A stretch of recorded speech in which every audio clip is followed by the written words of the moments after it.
Hello and welcome to this Hot Indonesia Lifestyle Special. I'm Dalton Tanonaka in Jakarta. In this program, we will revisit the food and music that make Indonesia a tasty and colorful place to live. With co-hosts Yenny Wahid and Sandiaga Uno, we begin with a foodie alert of the global recognition of Indonesian cuisine. The 14th year of Asia's 50 Best Restaurants is out, voting done by 350 food experts, including chefs and critics. Hong Kong took the top two spots with Chairman at number 1. 17 cities are included with 3 for the first time, including Ubud's Locavore NXT at number 44, 2 places higher than Jakarta's August restaurant, both Indonesian restos moving up from the year before. Now, an Indonesian also was honored as Asia's best pastry chef, Ardika, Dwitama. We want to say congratulations to him. He also works at August. Nice awards. Yenny, significant or just a list for the affluent and who can afford it? Well, it's still significant, regardless of whether only the affluent can afford that. But it's still significant to be put in that list. But I'm waiting for Sandy's restaurant actually to be included in that list.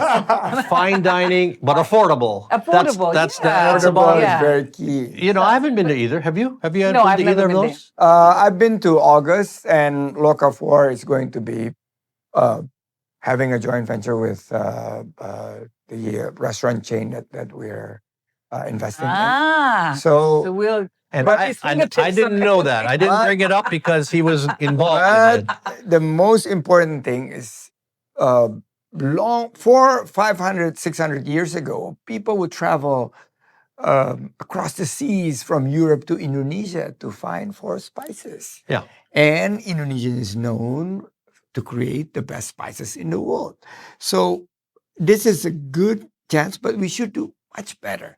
And I think the theme of Indonesia Spice Up the World, it started with 2 restaurants, then probably 4, and then hopefully we're gonna populate, and it became Indonesia is a gastronomy epicentrum of Southeast Asia. Yeah, 2 out of 50 is not much, actually. No. Yeah, But I think people say that there is a problem with standards, Sandy. Yes. So I think unlike, for example, Thai cuisines or Japanese cuisines, our standards is very, very, the best are the best. But, like in general, not in general, but there are room for improvement for the, like layman's warungs, for example, that's what we're trying to do.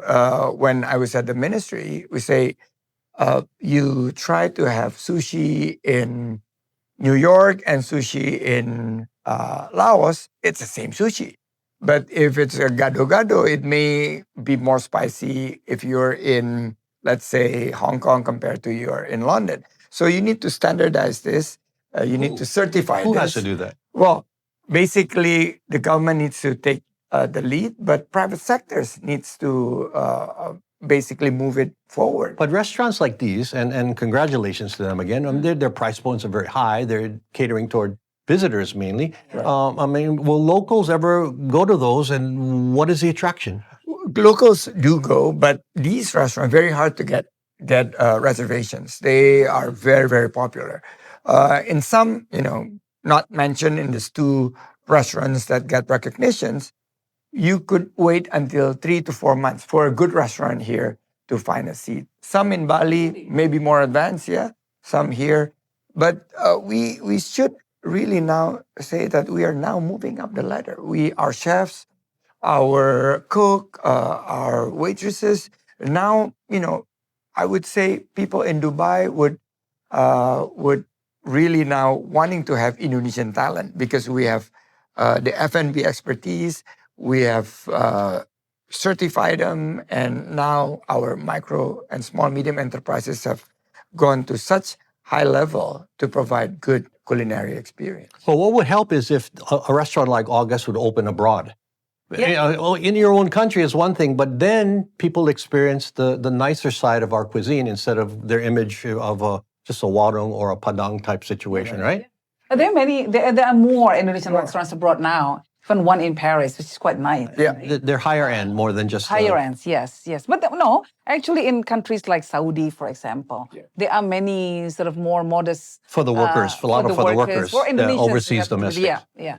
So, but I think they could get help from the government more. I think if they could get help, then How? What would they do? Though? They give Well, in the past, money, or no, in the past, the government would provide help in marketing, help in ingredients, help in training, in terms of capacity building. And some of the banks are actually now directing, because we only have like 2,000 to 3,000 Indonesian restaurants abroad. We need to have maybe 50 to 60,000. We are not even close to our neighbor Thailand and Malaysia in terms of the numbers of Indonesian restaurants. So we are promoting more Indonesian restaurants abroad. And some, for instance, in New York, there's Wayan. Now they have the second one called Made. And there's another one called Nyoman coming up. So all Balinese name. All Balinese name, because Bali is the most recognizable names overseas for Indonesia. There should be a global campaign, like you said, spice up the world. That's it's a soft power, local flavors, global opportunities. And we can help publicize it on the Indonesia channel. That is the role of a global platform. There is one in Tokyo owned by Japanese, not even owned by Indonesian. Yeah. Which for me, I think it's a vote of trust. A compliment to our cuisine. If you live overseas, what's your favorite Indonesian dish? Mine, Rendang. This Hot Indonesia Lifestyle Special will continue shortly. Sweet Shipment, the latest trade deal with China, involves this memorable fruit.